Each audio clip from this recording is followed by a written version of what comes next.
Alright, here we go with day 3 of this Jon Boat Restoration project. This step is preparation for painting and recarpeting.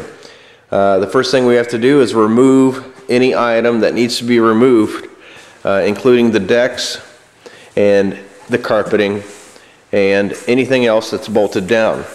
From the motor all the way down to the smallest screw. If it doesn't get painted or carpeted, then we need to take it off. Now, a couple tips I have. Number one, if you are going to do something like this, you might want to take a video of the boat or whatever object that you're taking apart. Extremely careful to notice every little detail where every screw goes. To gauge distances between, say for instance, the trolling motor and the end of the bow. That way when you go back, put it together, sometimes you'll wonder, where did this go exactly? And you can refer to the video or photographs. That way you have a point of reference. Another thing, there are a lot of screws. You don't want to get them all mixed up. These screws are different than these screws. So what I suggest is you get some tape. Anytime you take something off, go ahead and tape the screws to the object that it came off of. So this is the next step. We'll check in from time to time and check the progress. Alright, as you can see, I got all the accessories off of the deck of the boat. The next step would be to take off the decks themselves. They're held in this particular boat by screws. I don't know if you can see them, but there's plenty of them. Hopefully none of them are stripped, because that just makes it a little bit tougher. To take out the rest of the carpeting, there's rivets all along this aluminum piece here, and I'll have to drill all those out. What I was talking about before, you can see I taped all the screws that go with, say, the trolling motor to the trolling motor. There's some other pieces that you tape the screws to them. That way you don't lose them. You know which ones go with which. I think it's just a good idea.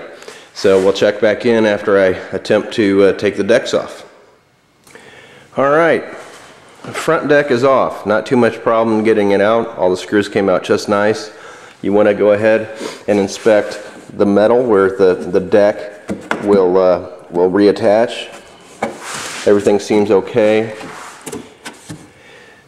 all the way around. Got the floats in there just for added buoyancy. And then you want to inspect the deck itself. As you can see, this one has a little bit of water damage.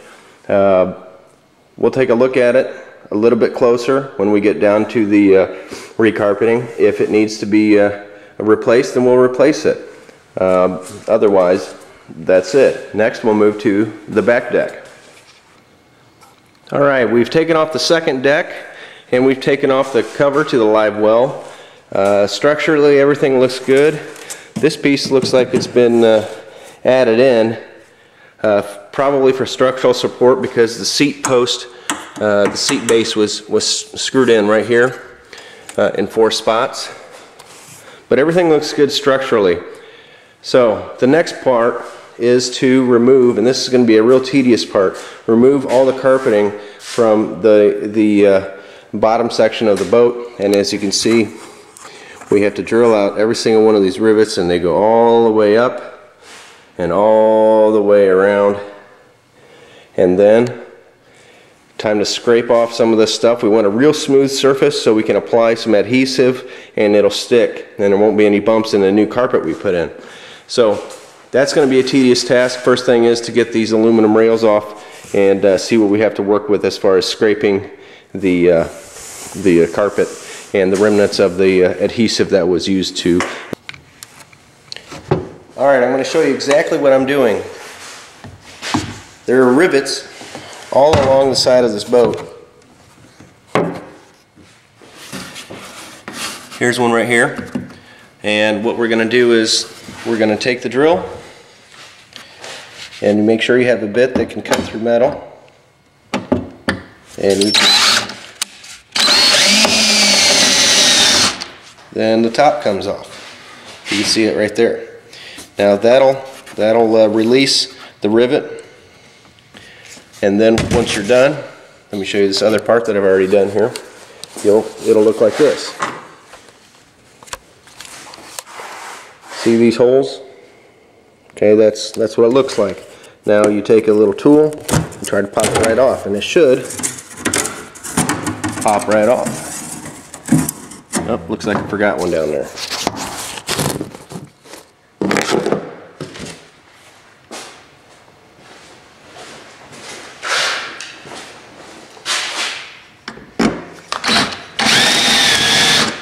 Okay.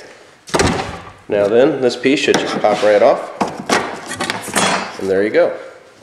Now you might be left with these little rivet heads, but you can scrape those off. I'm sorry, you can grind those off very easily with a Dremel tool or a grinder. But once you get that off, let me move all the tools. Make sure you keep your aluminum rails, if you have them, all together. And in a minute I will tape all those together and label them, front part of the boat. Hopefully this carpet comes off fairly easily. There you go. And then you see it leaves this residue of the old adhesive.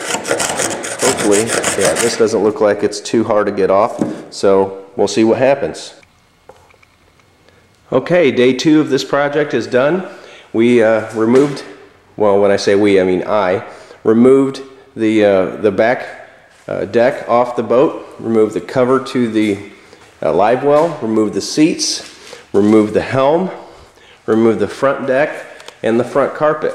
I also removed the rails and prepared the grommet holes for the next time we need to put the rails back on. Prepared the grommet holes to put the, I say grommet, I mean rivet holes to put the helm back on. We also removed all the carpet. The carpet came up fairly easily. Most of it was dry rotted. Now what we have as a result is some remnants of carpet and some remnants of the adhesive. There's a couple ways to get rid of the adhesive. One of the ways, I know there's a liquid substance that you can pour on it to loosen up the adhesive. This might be too far gone. I might have to grind it or sand it of some way before I put new carpet on it. But you need to have a well-prepared surface before applying adhesive and carpet, or else you're just going to be doing it again next season. The other thing we did is prepare all the instruments. We made sure we got them out of the way, and the wiring tucked in behind, because when we paint the boat, we need to have some room to maneuver, and we need to have the things that we can't remove tucked out of the way. That way they don't get paint on them. The next step, of course, is to paint the boat. After that, we will paint the trailer and install the carpet, and then back all the hardware. Fairly easy as far as from my point of view to do what we've done today. I started about noon and it's now about 5 o'clock. I did this by myself. I wish I would have had help. Probably could have cut a couple hours, but overall I'm pretty satisfied with the progress I made today. Next step, get it ready for painting. Probably gonna have to remove the motor. Don't know how I'm gonna do that. I really don't like to move it. We might just leave a little area down to here and across where it's just the original color. That way we can have some sort of header. It might be easier to do that and just to cover the motor. I don't know yet. I'm gonna consult with the other people that are helping me with the painting before we do that. But otherwise, pretty good progress today. I hope you're following along in this project from day 1, and we'll see what day 3 brings.